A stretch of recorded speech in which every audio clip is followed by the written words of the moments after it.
Aujourd'hui j'ai fait une vidéo 5 ans de réflexion mec. Alors je t'explique où on est dans un train. Regarde, on est dans un train qui relie le nord de la Thaïlande au sud de la Thaïlande. Enfin non, le nord de la Thaïlande tout en haut jusqu'à Bangkok. J'ai pris un train de nuit qui a duré 11 heures. Je suis défoncée. Petit siège des familles. Aïe, je suis défoncée. Mais ça va. Alors peut-être tu vas entendre le bruit du bus, du train, parce que c'est grave. Tu vois un peu le paysage quand même. Bon là c'est un peu pauvre. C'est un peu les bidonvilles. Alors une vidéo 50 réflexions, si tu ne te souviens pas du principe, mais je pense que tu sais, 50 réflexions là-bas c'est un livre qui pose des questions tous les jours pendant 5 ans et en fait ça pose des questions en vérité pendant 1 an. Et à la fin de l'année je reviens au début de l'année et je recommence à répondre aux questions et ça me permet de voir mon évolution sur 5 ans. Vu que je suis pas chez moi, j'ai pas lu le livre, donc je te fais les vidéos avec mon portable parce que j'ai toutes les questions sur mon portable bien évidemment. Et la dernière fois je m'étais arrêtée le 31 mai. D'ailleurs la dernière fois pour moi c'était tout à l'heure, enfin c'était cette nuit parce que j'avais fait la vidéo avec mon pote Chouad en train de dormir. Bref. Attends. Je m'étais arrêtée le 31 mars en fait. Et là, le 1er avril, le livre me disait auprès de qui faites-vous illusion? Je dirais que quand on est sur YouTube, on fait forcément illusion auprès des gens qui nous suivent, même si on ne fait pas exprès, parce qu'en fait, les gens qui nous suivent ont vachement d'attente et de... Comment ça s'appelle? Ah, je suis pas réveillée encore. Projection. Oh, j'ai mal à la gorge. C'est vraiment trop froid cette nuit. Je crois qu'il faisait 10 degrés dans le... Ils ont tellement mis l'air conditionné. C'est moins de 10 degrés dans nos cabines. Du coup, j'ai dormi en seconde classe. Mais je savais pas que j'étais en première à la base. J'ai dormi en seconde classe, il n'y avait pas d'air conditionné, c'était carrément mieux. J'ai vraiment mal à la gorge. Bref, les gens qui nous suivent, ils ont beaucoup d'attentes et beaucoup de projections sur nous. Du coup, ils se font une certaine image. Et c'est par rapport à ça que je pense qu'on fait illusion. En tout cas, moi, je pense que je fais illusion. Même si je crois que je suis quasiment la même sur mes vidéos et dans la vie. Mais quand même, je ne peux pas maîtriser les projections des gens, donc forcément, je suis différente. De qui vous sentez-vous le plus proche?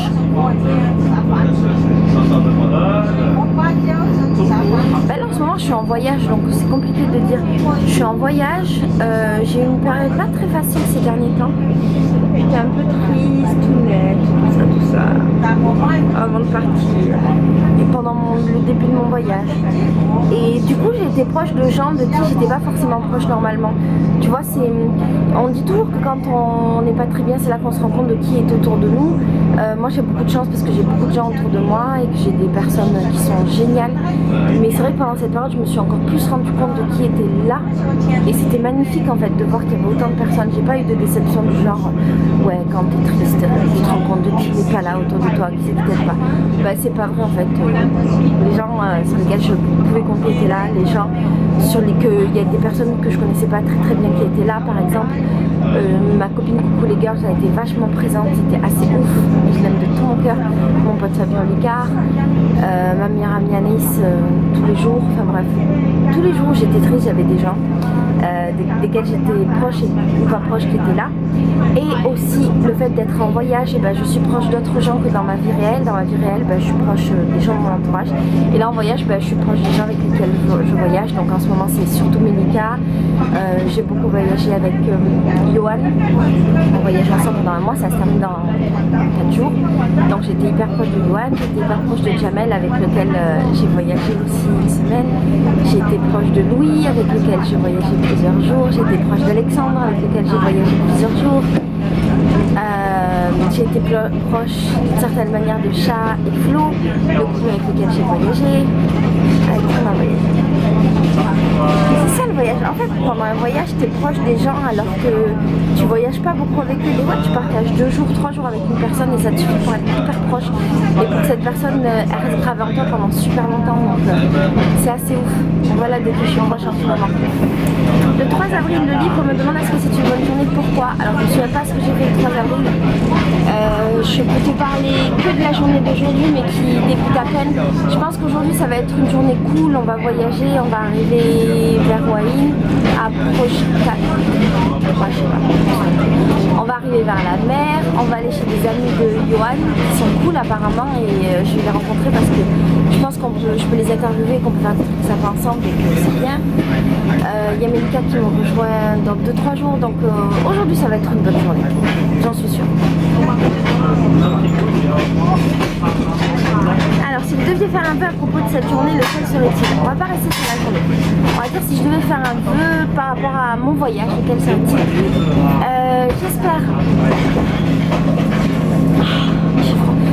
J'espère repartir très vite en voyage, faire mon tour du monde, rencontrer des milliers de personnes, voir des milliers de sourires, faire des milliers de bisous, serrer dans mes bras des milliers d'enfants. J'espère apprendre tous les jours. Ah, on arrive dans une gare. C'est pas la gare de Bangkok.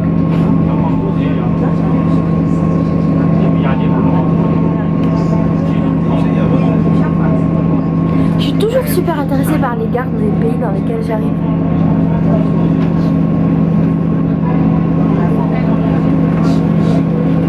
J'adore prendre le train. Oh ma gorge, merde. Oh, je vais être malade, peut-être je vais mourir. Ah mais il y a Johan qui se réveille, tiens.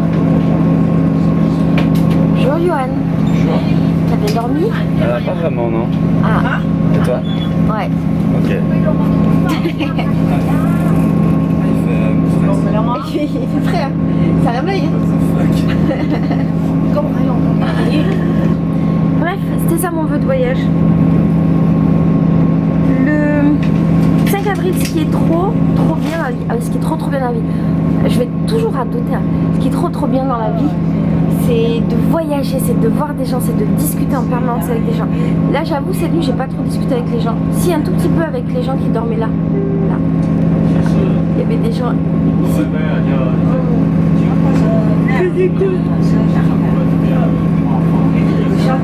J'ai pas pris le temps. Parfois quand t'es en voyage en fait t'es un peu la flamme. De parler avec des gens, de sociabiliser. Ah, moi j'étais fatiguée tu vois. Et que t'as rarement des moments pour toi. Donc t'as la flemme mais je pense que c'est important. Sawadika. You have a good night? Bien dormi?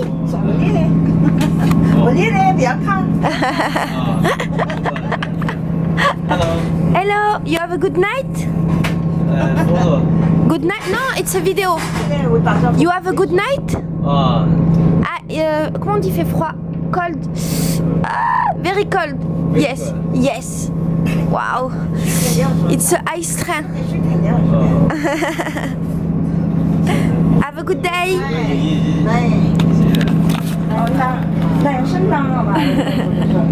Elle est trop mignonne. Cold, yes. Alors, un plat emporté commandé dernièrement, je mange que des pad thai, mec. Pad thai le matin, pad thai l'après-midi, pad thai le soir. À la limite, je fais un petit changement. Je prends du rice free rice. Avec des vegetables. À la limite. Qu'est-ce qu'on mange d'autre en Thaïlande? On mange que ça, nous. On a pris. Ah oui, on mange du curry. Ça, c'est magnifique. En fait, c'est comme une soupe avec du riz. C'est ouf. On a goûté le plat typique de Chiang Mai qui était le kokan, le plat typique de Chiang Mai, c'était quoi déjà? Hein? Aucune idée, celui qu'on a mangé avec les trucs frits là, qu'on a fait chez une. Bon, voilà. Mais en gros, tous nos plats emportés, c'est des pad thai ou des free rice ou des mango sticky rice. Ça, j'avoue, c'est trop la classe. Oh, j'aimerais trop moins. On se fait un petit déj avant d'aller prendre le train. Alors, je voudrais te montrer ma super technique. On avait les pieds complètement trempés parce qu'on a fait la fête de l'eau hier et les chaussures elles étaient trempées. Le sol est chaud, on sait pas pourquoi. Du coup, j'ai mis les chaussures là-dedans, je les ai retournées. Et est-ce que tes chaussures sont sèches à toi? C'est un truc de fou. Alors que tu me... Pardon. Comment on dit bonjour? Merde. Non, ça va Tika? Je suis pas réveillée, j'arrive plus à parler. Ça va Tika? Je connaissais qu'un seul montage, je l'oublie, c'est fou. C'est parce que je pars bientôt en Inde, mon cerveau il est indien là. Il faut parler français, on se un malentendu. Et hier, tu croyais pas à ma technique des pieds retournés là? Tu me disais d'accrocher les chaussures. Ouais. Et tu vois? Et ben voilà. Faut toujours regarder les sols. Souvent les sols ils sont chauds dans les endroits où on va et ça réchauffe les trucs.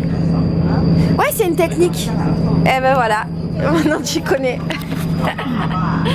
Alors ensuite, on est bientôt arrivé. Le 7 avril, quelle couleur portez-vous? En ce moment, je porte tous les jours exactement 2 t-shirts parce que je suis en Thaïlande et au Laos et j'ai un t-shirt noir avec plein de petites couleurs et un t-shirt blanc qui est plus vraiment blanc parce que maintenant il est devenu gris tellement il est dégueulasse et je porte un short en jean. Sauf aujourd'hui où j'ai cette magnifique veste chaude parce qu'il fait moins 10 et j'ai aussi ce petit pantalon des familles en couleur. C'est les couleurs que je porte. En temps normal je porte beaucoup de noir mais quand je suis en voyage j'essaye de porter de la couleur ou du blanc. Ensuite, le 8 avril, le livre me demande ma passion secrète. J'ai une passion secrète pour les langues. J'apprends toutes les langues des pays où je vais. Non, c'est une blague. Après un mois en Thaïlande, je sais dire bonjour quelques fois. Pas toujours, selon si je suis réveillée ou pas, je sais plus parler.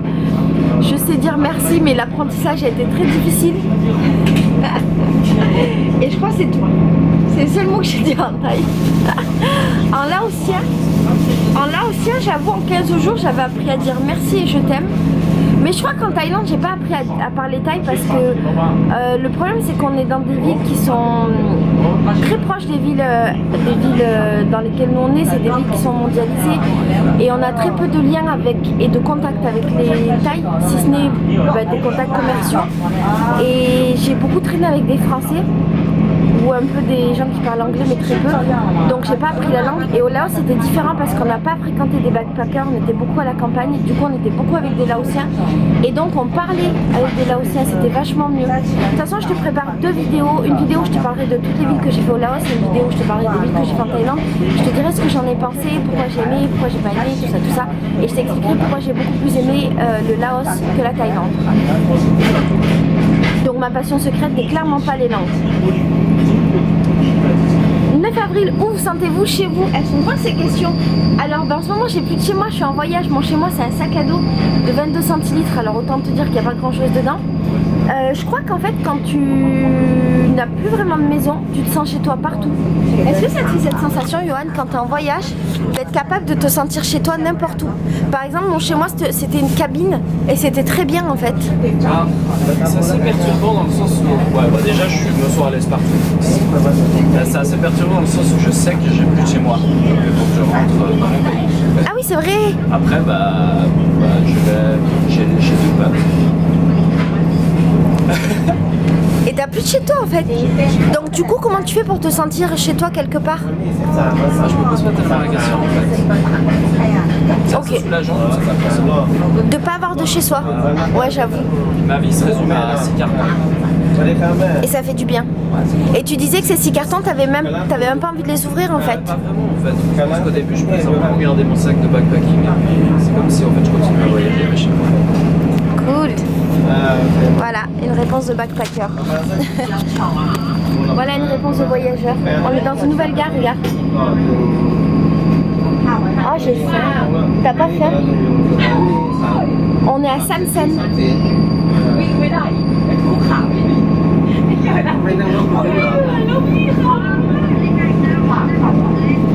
Traveling by train is comfort, economical, fast and safe. Bon, sur le fast, ils ont un peu mitonné. Hein? Sur le fast, ils mitonnent un peu quand même. Sur la fiche. C'est pas très fast. Ouais, il est safe. Ouais, il est safe, mais il est pas fast. Non. La notion de vitesse est relative. Ouais, la notion de vitesse est relative, c'est vrai. Au Laos, la vitesse est très relative, très relative. Le Laos, c'est cool dans la vitesse. Quel est belle! Ça va Tika? Je sais dire qu'un mot en taille.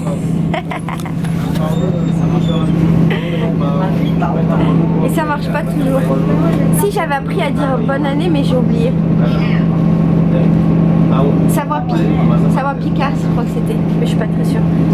Alors, une corvée dont vous êtes exempté aujourd'hui. Bon, alors, je me suis pas exemptée de quoi que ce soit. De quoi toi tu dirais? Ouais. Aujourd'hui, de quelle corvée tu t'es? De quoi?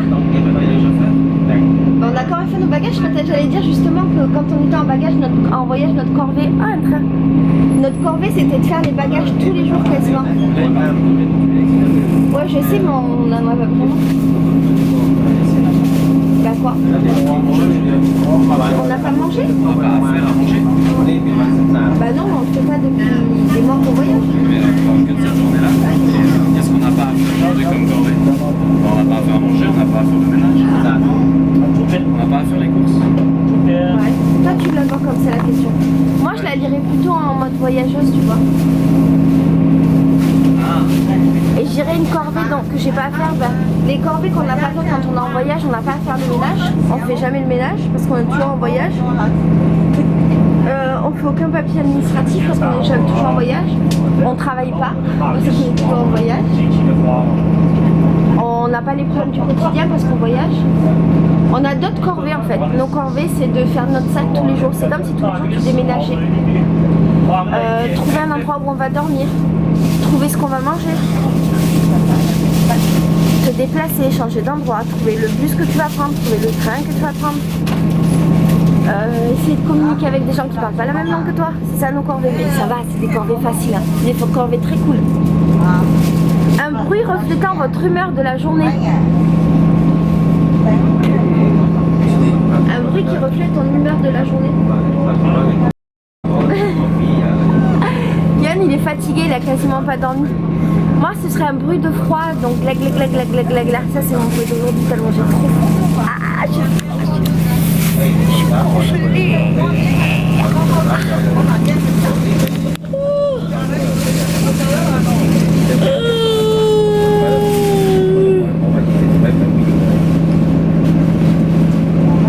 Alors, le 12 avril, qu'avez-vous appris récemment? Ben, j'ai appris à dire bonne année, parce qu'hier c'était la nouvelle année Thaï, mais bouddhiste en fait, mais j'ai oublié déjà.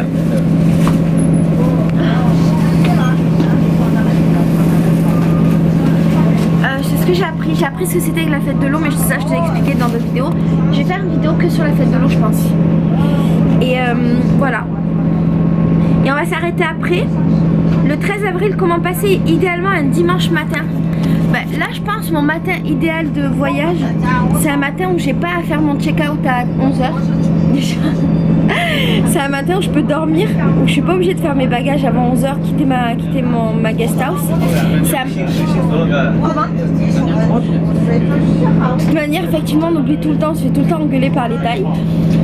Un matin idéal en voyage, c'est un matin où je peux avoir un vrai petit déj et pas un pad thai, même si j'adore les pad thai, mais là au bout d'un mois et demi, j'ai envie de manger genre... Sawatika, you have a good night? Good night?